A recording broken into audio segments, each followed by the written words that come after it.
Ranil Wickremesinghe, a lawyer who served as Sri Lanka's Prime Minister a record 6 times, has finally made it to the top job. He secured the presidency on Wednesday despite fierce public opposition to his candidacy. Ranil Wickremesinghe was elected president by Sri Lanka's parliament on Wednesday.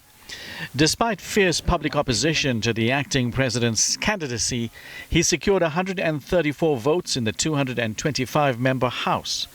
Supporters hope his long experience in government will help end the country's most crippling economic and political crisis in 7 decades.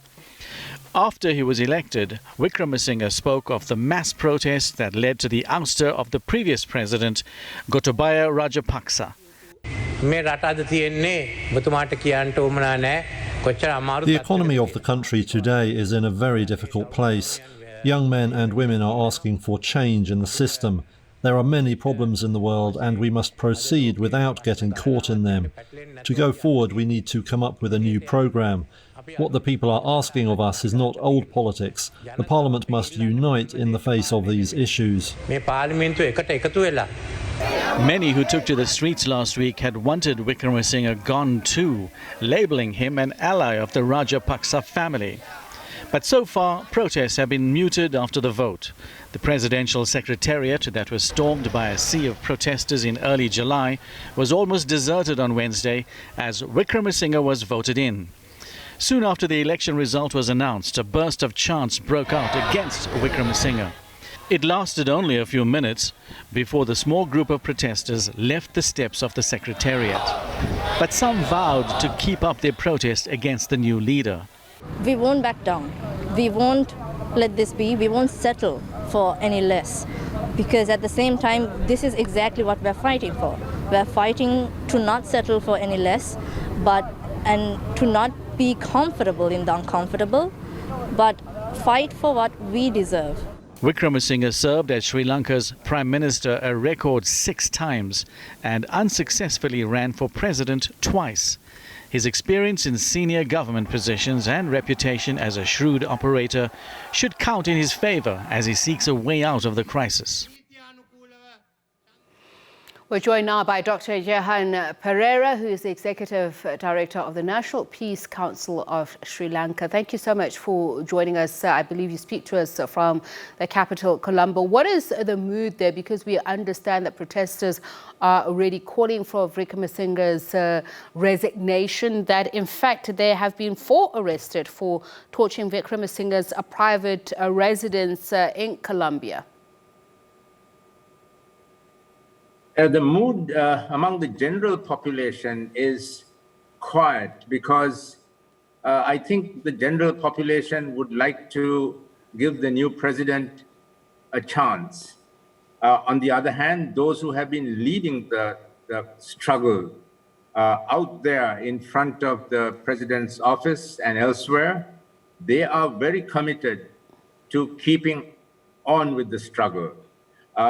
Because in a way, Wickremesinghe's election is an election by parliament, a parliament that no longer represents the will of the people. It is a parliament that was elected 3 years ago with a 2/3 majority to the ruling party. But in our view, that mandate given 3 years ago has been nullified by public protests, large, very large protests, which involved a wide cross-section of society from all walks of life and all parts of the country that drove the former president, prime minister, and cabinet of ministers out of office. And this is what I'm wondering, because some had said we should expect much of the same muchness in the sense of the Rajapaksa's monopoly on the political elite, particularly within Parliament. As you mentioned, this is the same newly elected president who was at the center of calls for political reform because he was seen as part of the problem. So you've pretty much replaced the same problem with another. Well, yes and no.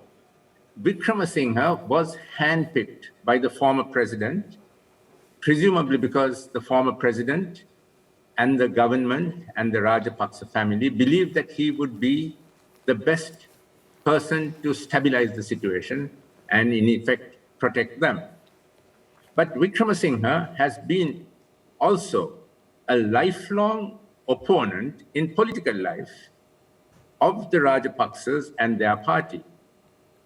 He has been in the past seen by us, by the Sri Lankan people, as a very liberal leader, very liberal man who tried to even negotiate with the Tamil Tigers during the time of the ethnic uprising by the Tamils.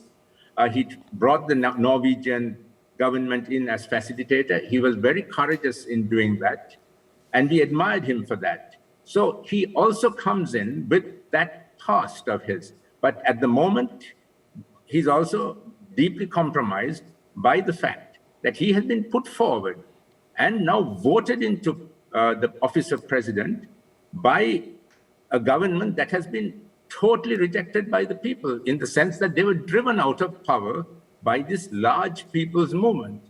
So there will be this tension within Wickremesinghe, and we are hoping now that he's there, we've got to work with him. He's our president. He's an immensely powerful position of president. And we are hopeful that now he will do what is needed to be done, which is two things. One is he has to reach out to the protest movement instead of negating it and arresting it and threatening it and declaring emergency law, as has been done. He has to reach out to them.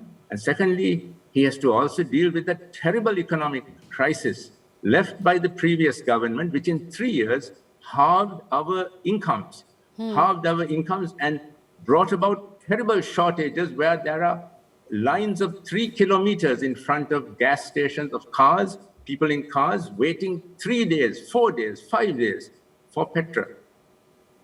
And I'd like to read out what some of those protesting are saying, that they're talking about the previous government of Gotabaya Rajapaksa, saying that they were against the same values of corruption, of oppression, which they believe the former Prime Minister, newly elected President Wickremesinghe represents. So in the talks with the IMF, which I believe is working around the clock to conclude some sort of aid package, how is he going to convince them that they're not saying or plowing money into the same gaping hole? Yes, and that is what, in fact, the protesters have been asking for, demanding. What they are asking is, they are saying, let there be a systems change. Let there be accountability and mechanisms to prevent corruption which existed in the past. And that too would be what the IMF wants. So in effect, the IMF wants two things. They want political stability in our country, and they want our government to come up with an economic plan where we can show that we will earn more than we spend. Now, the government has to show that there's political stability, and it cannot show there's political stability unless it reaches out to the protest movement and to the opposition party. In Parliament today, the president said he invited the opposition parties. He said he wants to work with them. I hope that is true, that he will form a small, all-party interim government, which is what the protest movement, what civil society, what NGOs, what religious clergy, what all of us want, a small interim government followed within 6 months or within a year by elections, fresh elections, to give a fresh mandate to people who truly represent our country and our people. And some of those that he's going to have to work with include Dallas Alaha Peruma, who I believe lost out in the presidential race. He was a former Rajapaksa loyalist turned dissident. Why did he miss out on the position? Excuse me, why did he?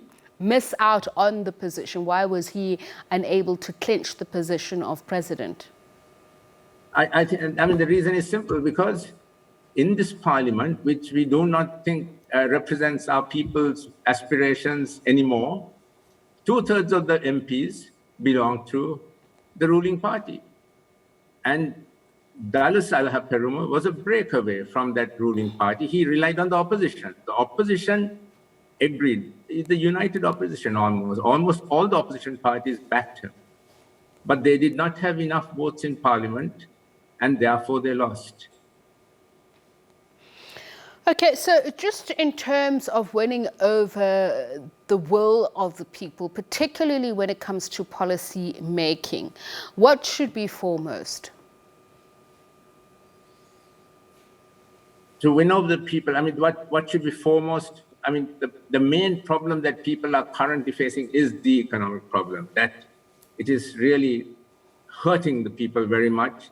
The long lines for petrol and diesel in front of gas stations, the power cuts that we suffer from. Every day we are having 3 hours power cuts. Earlier it was 13-hour power cuts. Some way to replenish the dollars in our government treasury. We have no dollars in the treasury. So for that, we need to get international assistance. We need to get aid from the World Bank, IMF, as well as from friendly countries, bridging finance until the IMF starts delivering. But for that, we have to show that we have an economic plan, and we need to show also that there's political stability in the country. So that is one essential requirement. The other essential requirement, I think, for the long-term good of our country is political reform. And that political reform comes in two ways. One is greater accountability, checks and balances, so that those who are corrupt and abusing their power are kept in check by the rule of law. And second, a solution to the ethnic conflict that led to civil war in our country for 3 decades. We need to reach out to our ethnic and religious minorities. The previous government, the previous president, prime minister, failed very badly in that task. Wickremesinghe, the new president, is a person who tried very hard in the past. So we think that although he is in a sea of MPs who are from the other party, so he has only one seat in parliament, his own seat. He's just one person. But he's also now very powerful as president. So we hope that he will be able to use his leadership and his experience to reach out to our minorities, also to reach out to our opposition and reunify the country.